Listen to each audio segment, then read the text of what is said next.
Welcome to the Corporate Treasury 101 podcast. In this episode, Guillaume explains the costs of cash pooling and then goes into detail of how corporates might set up their cash pool using an in-house team or using their banking partner, which is quite an interesting difference of approach.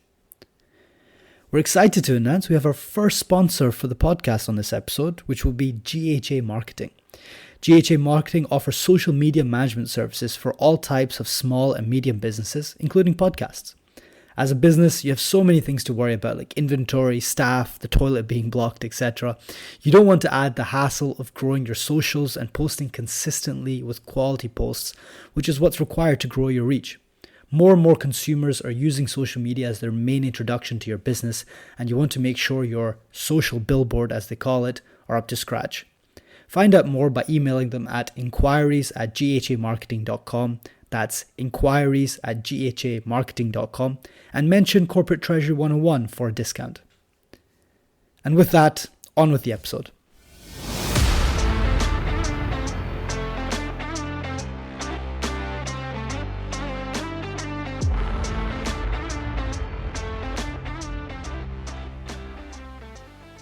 That seems to tie in one of our previous episodes, also something that was quite popular amongst our listeners, which was short-term investments, right? Yeah. I assume that if you want to do short-term investments in a specific branch or different specific region, or again, you want to aggregate contracts from your central office or something like this, this would be something you would want to do to enable short-term investments, right?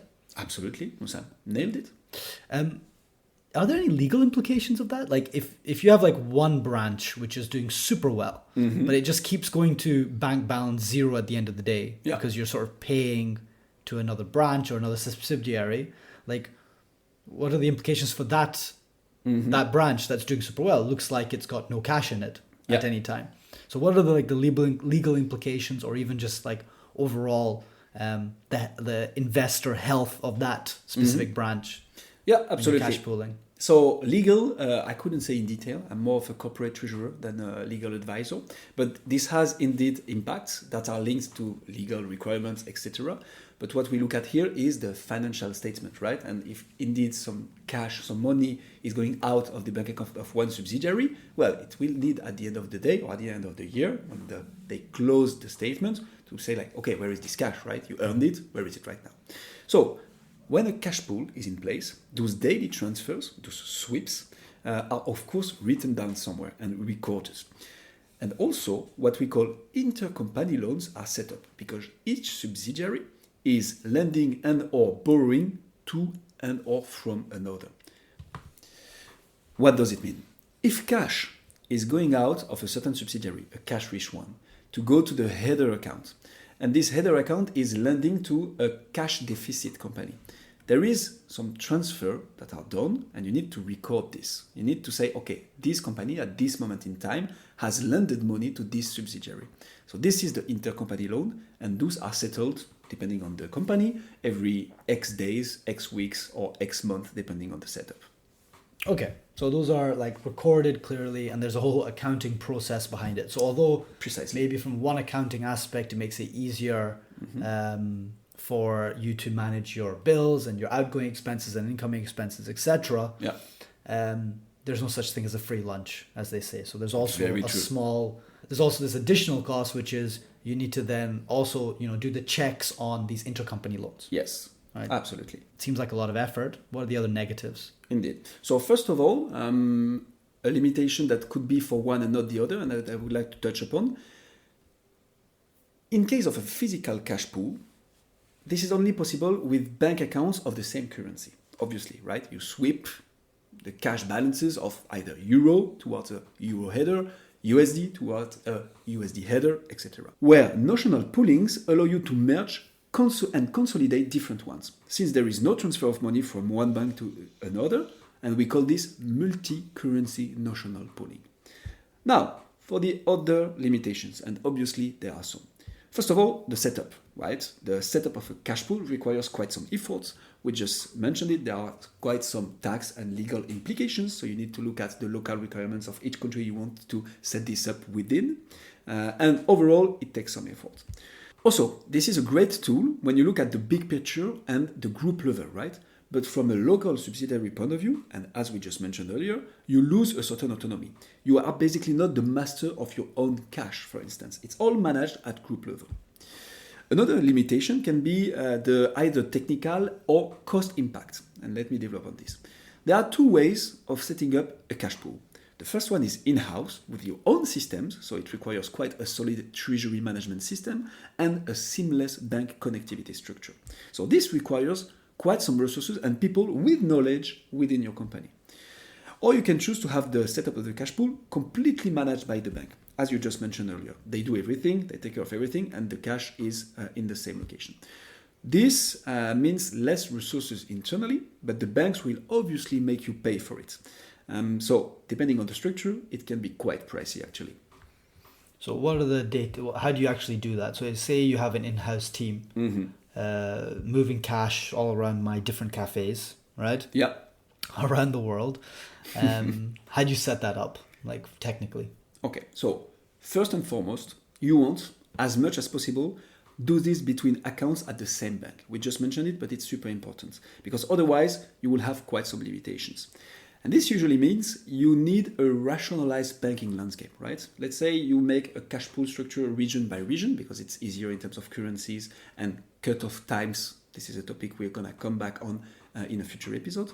But so you don't want to have to set this up between 10 banks. You want to set this up within the same bank and with ideally not so many bank accounts because that also has a cost.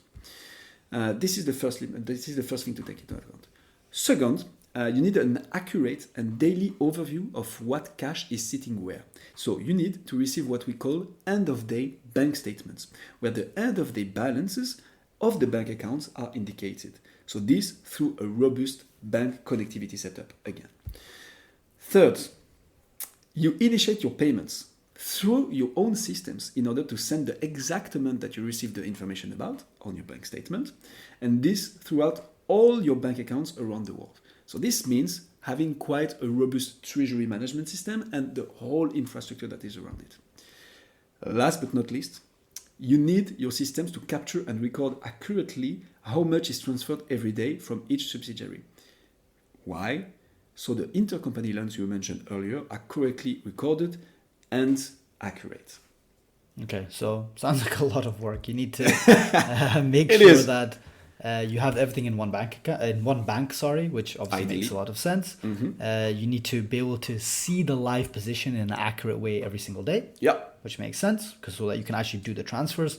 You need to be able to do the transfers itself in-house, right? Yeah. And then you need to be able to do the recordings of those intercompany loans for your accounting department so you don't look like you're embezzling money or something like this. Exactly. All right.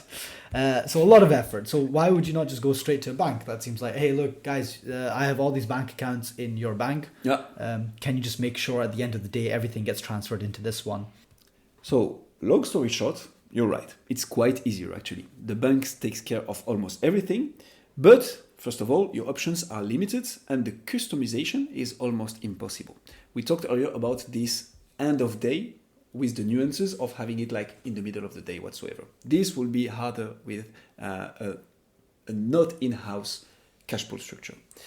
However, customization is indeed for companies that exceed a certain size, right? You don't want to bother too much about cash pools if you're below a certain amount of turnover and size. So to answer your first question about the bank being a better option, yes and no. Again, it's quite costly. Plus, big companies usually have the systems in place anyways, right? At a certain point, you need a solid ERP. You need a solid treasury management system. Eventually, a payment hub.